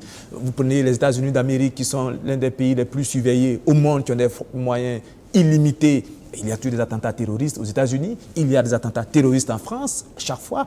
Est-ce que les Burkinabés ont compris aujourd'hui que nous sommes dans une situation de guerre totale et que des morts comme ce qui s'est passé à Koutougou, il va en avoir encore, malheureusement, et qu'il faut savoir...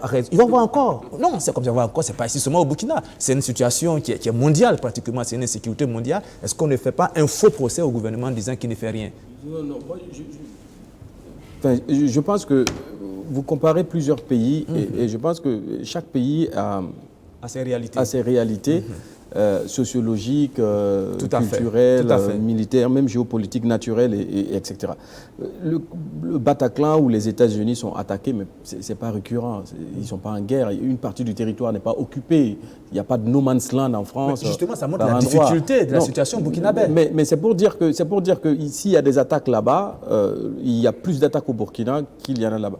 Partout. Le cas du Niger et du Mali, par exemple, il y a des remaniements au Mali.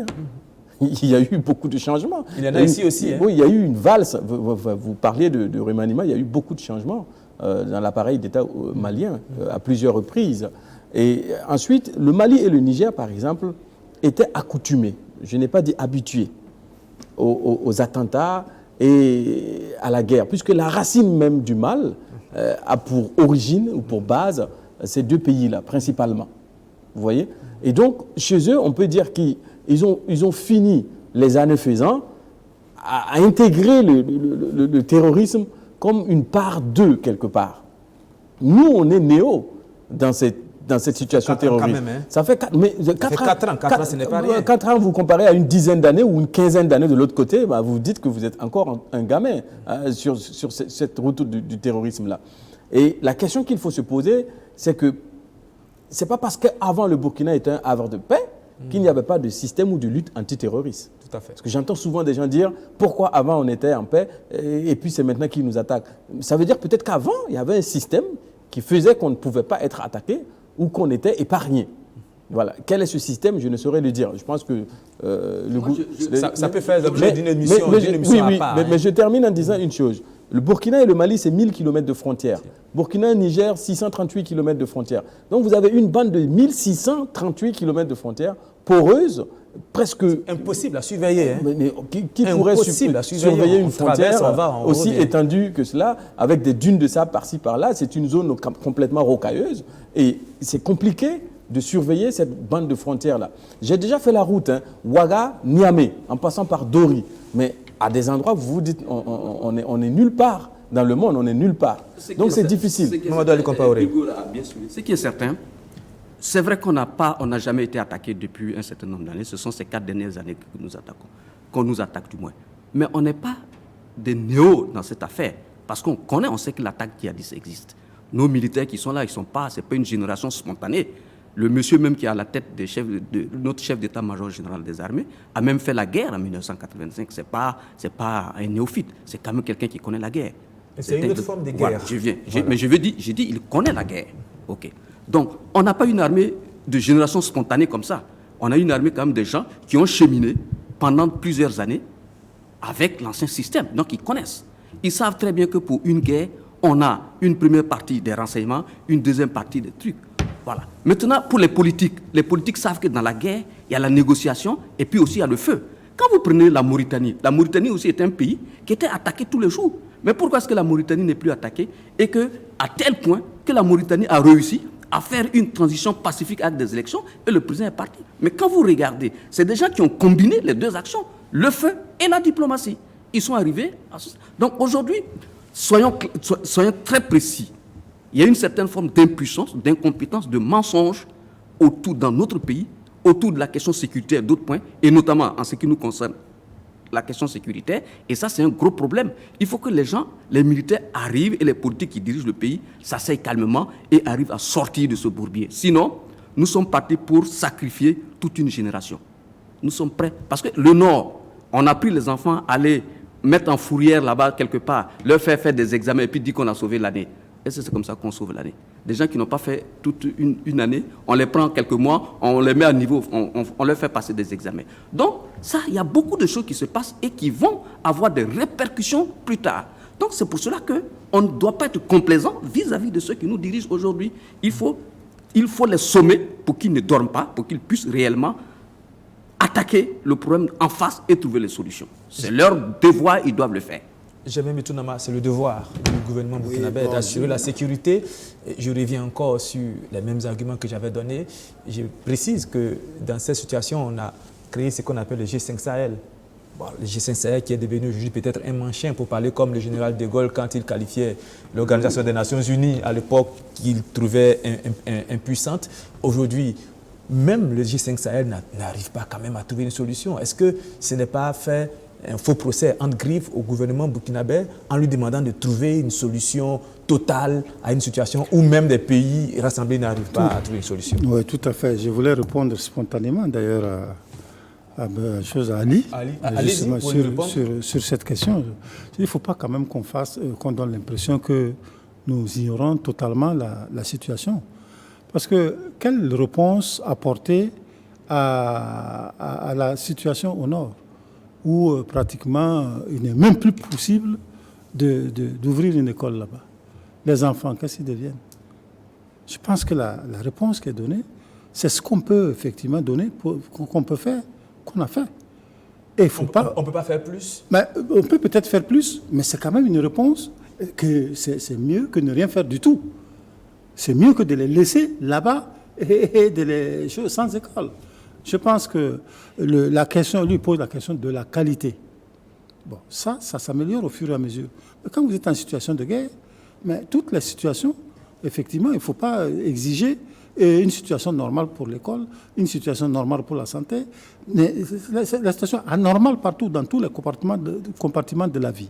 Je crois que cela dit, je voudrais dire une chose. Est-ce que, par rapport à ce qui se passe au Nord, nous sommes en train, effectivement, de parler de guerre et tout cela. Mais est-ce qu'on a réfléchi aux causes même de ce qui nous arrive? Moi, c'est la question que je me pose. Est-ce que les réponses militaires que nous apportons sont suffisantes? Est-ce qu'il n'y a pas une réponse culturelle ou sociale à apporter à la situation au Nord?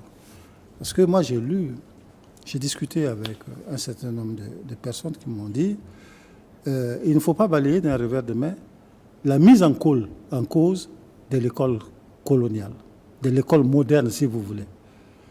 Et il faut peut-être analyser pour comprendre pourquoi les gens ne veulent pas de ça.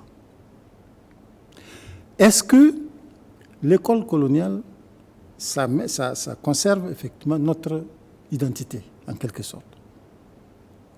Je pense que c'est une réflexion à mener. Et la personne qui m'a abordé et qui m'a parlé de ça a même produit 2 tomes dans ce sens-là. 2 tomes de livres. Dans ce sens, ce n'est pas encore publié, mais ça va sortir. Mais je pense que de plus en plus, il faut qu'on réfléchisse pour voir un peu, est-ce que nous n'avons pas raté ou nous n'avons pas une réflexion en retard? Il faut changer de paradigme dans la résolution de cette crise. C'est-à-dire ajouter un paradigme. Peut-être pas changer complètement, ajouter un paradigme dedans.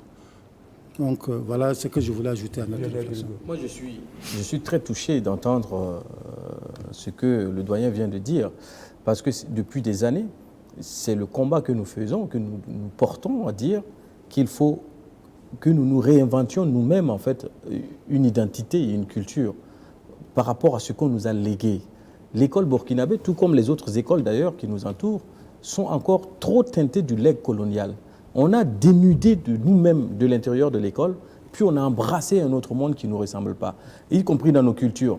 Quand il y avait la guerre des Kogluego, j'avais été invité une fois à une conférence et il était question des Kogluego, comment lutter contre ça. Je disais à un historien qui était là et qui disait que l'État, la force devait rester.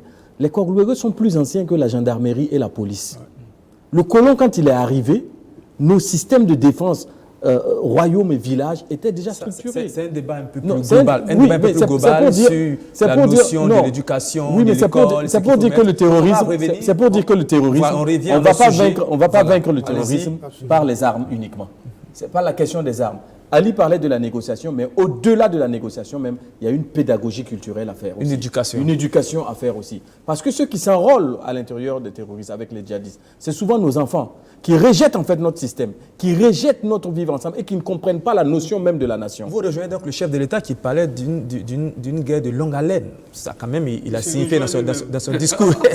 Dans le discours du chef de l'État, le chef de l'État a parlé d'une guerre de longue haleine. Je pense que c'est un propos quand même adapté à la situation. Non, vous venez d'entendre ce que le chef d'État a dit, mais moi je le dis depuis longtemps. Donc je me rejoins, merci beaucoup, Doyen, je me rejoins moi-même en disant effectivement qu'il faut associer au feu, comme le dit Ali, la négociation, mais aussi la pédagogie. Parce que dans ces zones-là, ceux qui s'enrôlent sont dépités de ce que nous sommes aujourd'hui. Tous ces aspects sont des responsabilités des politiques, oui, du chef de l'État et de ses ministres. Ça rentre dans la stratégie. Dans la stratégie. Oui. Et dans le leadership, il nous faut des leaders. Des leaders capables de donner une vision, de porter la chose pour que nous, on puisse suivre. Notre leader, le chef de l'État, Roch-Marc Christian Kabore, vous le savez, au G7, il a été invité en tant que président d'exercice du G5 Sahel. Voilà, certaines langues ont tout fait et vite fait de dire qu'en situation pareille où le pays est endeuillé, le chef de l'État qui voyage, ce n'est pas normal.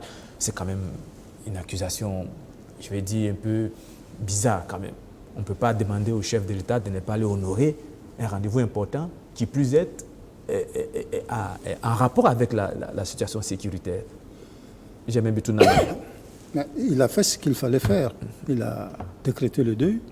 Il a prononcé un discours à la nation concernant la situation à Koutougou. Il avait une invitation qu'il devait honorer, qu'il ne se représente pas lui-même. Il représente le G5 Sahel. Et donc, c'est un ensemble de pays qu'il représente. Et donc, il a cette responsabilité-là. C'est tout à fait normal qu'il aille à Biarritz. Mamadou Al-Compaoré, est-ce que vous comprenez aussi ces Burkinabés qui estiment que la situation est tellement grave qu'il fallait que le chef de l'État reste au Burkina Faso? Bon, le chef de l'État, comme l'a dit le doyen, est président en exercice du G5 Sahel. Et à ce titre, il est invité pour parler, parce qu'il faut préciser quand même que la question de l'Afrique, la question sécuritaire de l'Afrique sera discutée, même si ce n'est pas, c'est pas le menu principal de la rencontre des 7 plus grands de ce monde, mais la question de l'Afrique et de la sécurité sera discutée. Donc c'est tout à fait normal que le G5 Sahel donne son point de vue, donne sa vision de comment faire pour sortir de ce côté, il n'y a pas de souci. Maintenant, ceux qui estiment que le président ne devrait pas y aller, moi je m'associe un peu à eux, pour dire que vu la situation, le président quand même pouvait demander à l'un de ses pairs de représenter le G5 Sahel là-bas et puis d'expliquer. Parce que le président Roch-Marc Christian Kabore ne part pas là pour parler de la voie, parler de la stratégie du Burkina Faso, il parle de la stratégie globale du G5 Sahel. Il pouvait le faire, demander à un autre chef d'État de le représenter pour qu'enfin il puisse rester là pour suivre au jour le jour, à la minute près. Je ne dis pas qu'à Biarritz, il n'est pas informé. C'est l'homme le plus informé du Burkina Faso dans tous les cas. Je ne le dis pas. Mais s'il était là, c'était encore mieux. Mais ceci étant, le problème ne se situe pas. Il a voyagé, il n'a pas voyagé. Moi, je trouve que ça n'a pas d'importance. Parce qu'il était bien là lorsque les gars nous ont attaqués. Bon, mais enfin, c'était à lui de faire le choix. Moi, j'aurais été à sa place. Je ne serais pas parti. Lionel Bilgo, vous serez parti, vous? Non, moi, je ne serais pas parti. Je ne serais pas parti parce que... ou si j'étais parti, je n'allais pas décréter un deuil national. Si je décrète un deuil national, c'est que la situation est très grave et que ma présence au moins reconforte en fait les soldats. Et j'aurais pu utiliser ce temps-là pour aller visiter des casernes, pour rencontrer des militaires, pour discuter et échanger avec des familles de victimes, par exemple, qui se seraient senties honorées de ma présence. Et donc, je ne serais pas allé. Et effectivement, le G5 Sahel, il en est le président, mais il y a un vice-président, je pense, qui aurait pu valablement le représenter ou représenter les nations.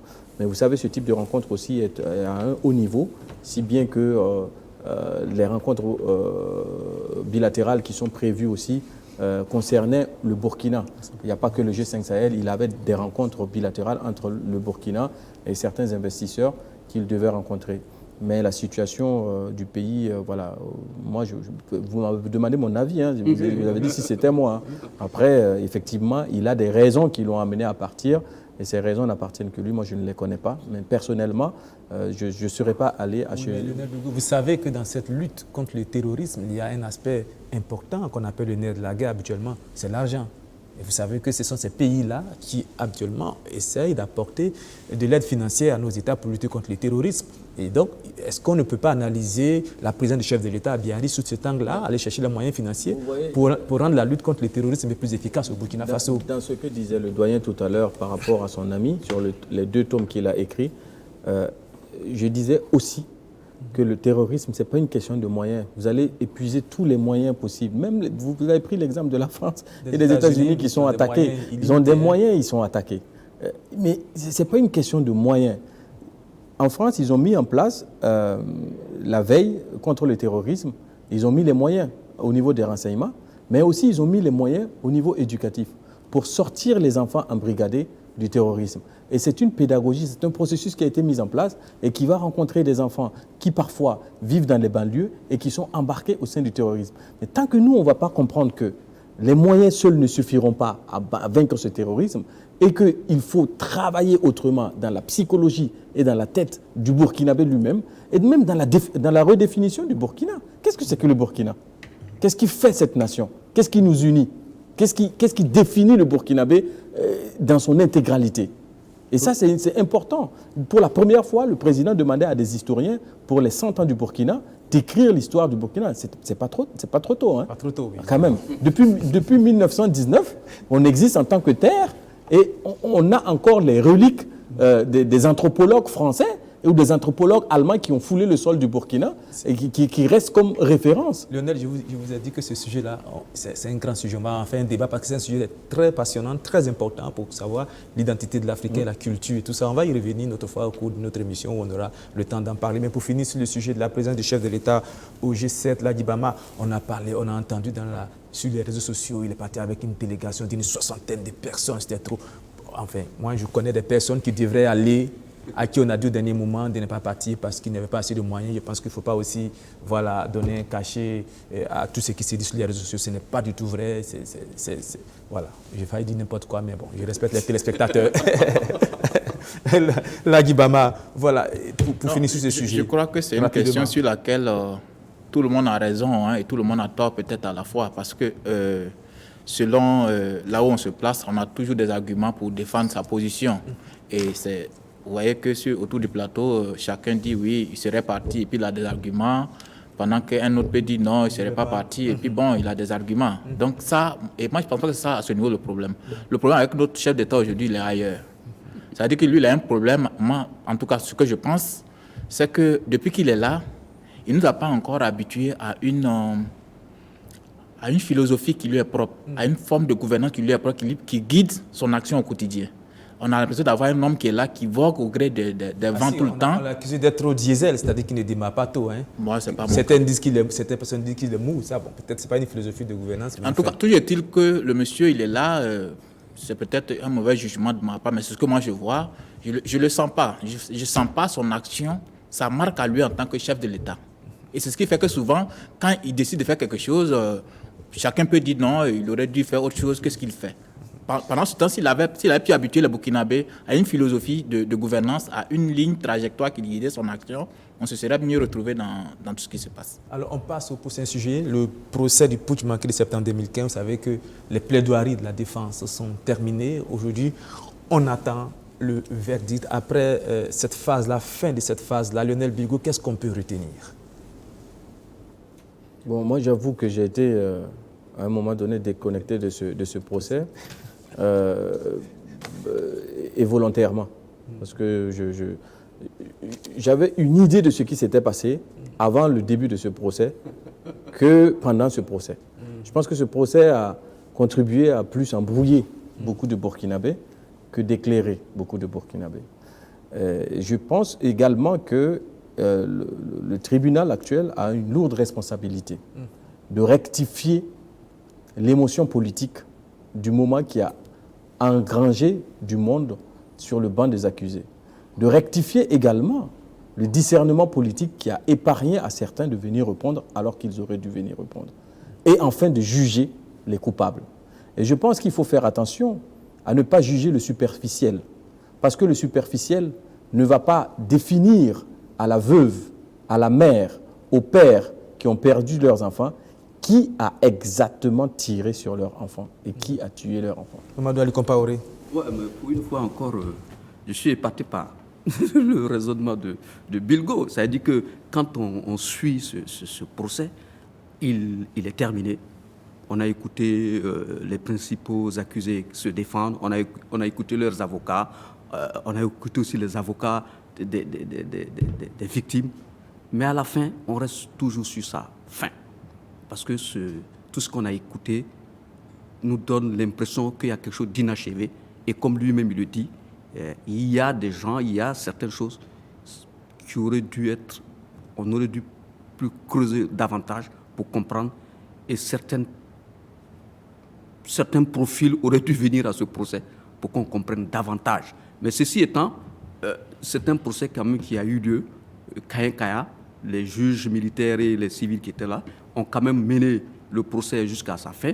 On espère maintenant que les réquisitions étant finies, on espère maintenant que les décisions qui vont sortir de cette juridiction-là soient des décisions qui ne déchirent pas davantage le tissu social, mais plutôt des décisions qui recousent davantage. Parce que tout à l'heure, quand on parle de l'armée qui a des difficultés, vous avez vu ce qui s'est passé dans ce procès.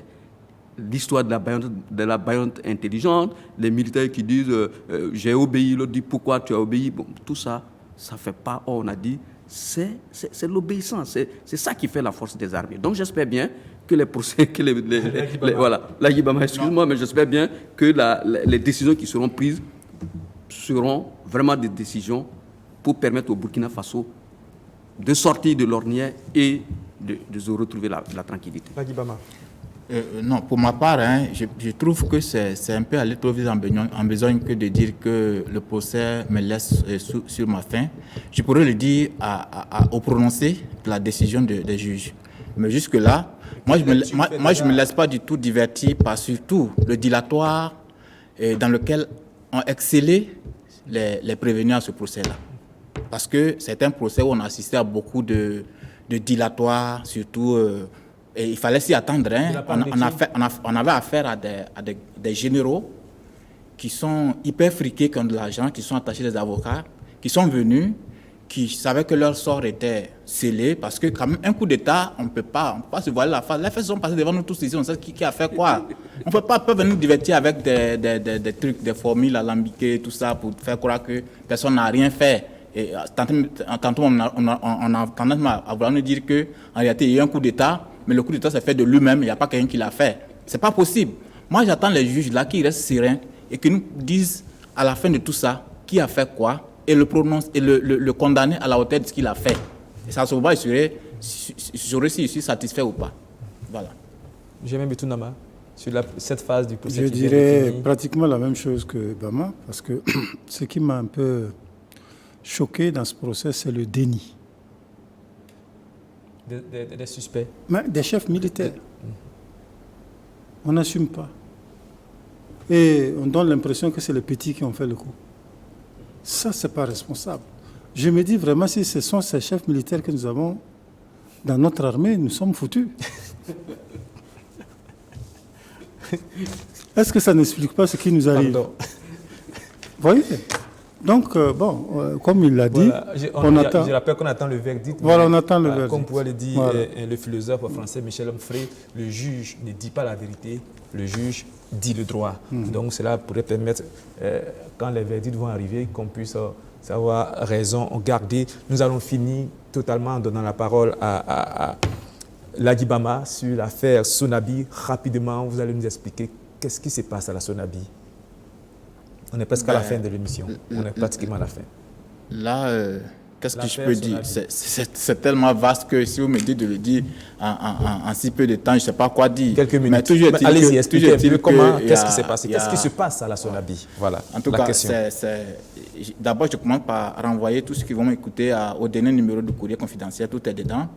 Et pour résumer, il s'agit d'une situation assez rocambolesque, en tout cas nous avons pu découvrir à la Sonabi, qui consiste en, si on doit le résumer en quelques mots, à dire qu'il y a eu du faux, de grossiers faux, des documents falsifiés qui ont été en tout cas fabriqués par un fournisseur de la Sonabi, qui se trouve être un Ghanéen, une entreprise ghanéenne qui fournit du carburant à la Sonabi, qui s'est permis de produire des faux documents pour prétendre à un certain nombre de choses auprès d'une grosse multinationale au niveau européen et qui engage la Sonabi.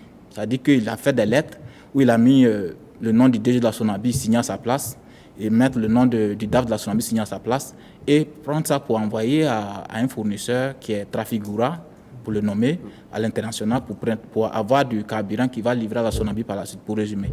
Et Trafigura, ayant vu ça, a compris qu'il y avait quelque chose qui n'était pas en tout cas clair dedans, parce que le nom du DAF qu'il a mis et puis signé là, Trafigura savait que ce DAF n'était plus en fonction de la Sonabi. Le gars était là à la retraite depuis plusieurs mois. Et quand il a vu ça, ça l'a tiqué. Donc il a réuni les deux fois envoyé au DG de la Sonabi pour lui demander s'il peut confirmer que ce sont les documents qui viennent de la Sonabi. Le DG ayant pris ça, il a vu que c'était du faux. Et là, et le fait qui est un peu ahurissant, c'est qu'il se trouve que le DG de cette entreprise ghanéenne et le DG Sonabi se trouvent être de grands amis. Et le DG prend ces faux-là et il écrit une lettre à son ami ghanéen pour dire que les faits sont très graves, tels que lui les découvre. Et il va prendre en tout cas des dispositions. D'abord, il dit que bon, ces services vont en tout cas diligenter des enquêtes plus approfondies pour savoir de quoi il s'agit et prendre des mesures. Les faits dont je parle remontent jusqu'à 2017. Mais surtout qu'aujourd'hui, 2 ans après, rien n'a encore été fait. Et puis, le même monsieur ghanéen, il contourne, il s'en va créer une autre entreprise, il revient encore à la Sonabi, il postule, et on lui donne encore des marchés de milliards qu'il continue d'exécuter impunément. Voilà pour résumer un peu la situation dont il est question. Voilà, nous allons y revenir en détail dans d'autres éditions. On est complètement... Voilà. C'est un film, ça. Je lui ai donné le temps d'expliquer, juste pour qu'on puisse savoir ce qui se passe, mais on va revenir en détail sur cet élément. On est carrément à la fin. On a tout épuisé. On est à la fin de cette... Trafigura, vous avez dit, c'est pas le même bateau qui était le déchet toxique là. Voilà, le déchet toxique là, cette entreprise là. Ouais, avec les déchets toxiques, voilà, je me souviens un peu. D'accord, Trafigura quand même. Bon, enfin. Bon, pour ceux qui devaient savoir. Pour cette fois, ils ont bien réagi, Trafigura. Voilà, pour une fois, ils ont bien réagi. Mais c'est une entreprise qui n'a pas bonne réputation. Bien, voilà. Merci, messieurs, pour cette édition de Presse Eco. Merci pour vos analyses qui étaient vraiment d'un certain niveau, pointues ce dimanche. Et puis, voilà, à la prochaine fois, on espère qu'on aura votre présence, la présence d'autres chroniqueurs pour une autre émission de Presse Eco. Mesdames et messieurs, merci de nous avoir suivis. Bon dimanche et puis bon début de semaine.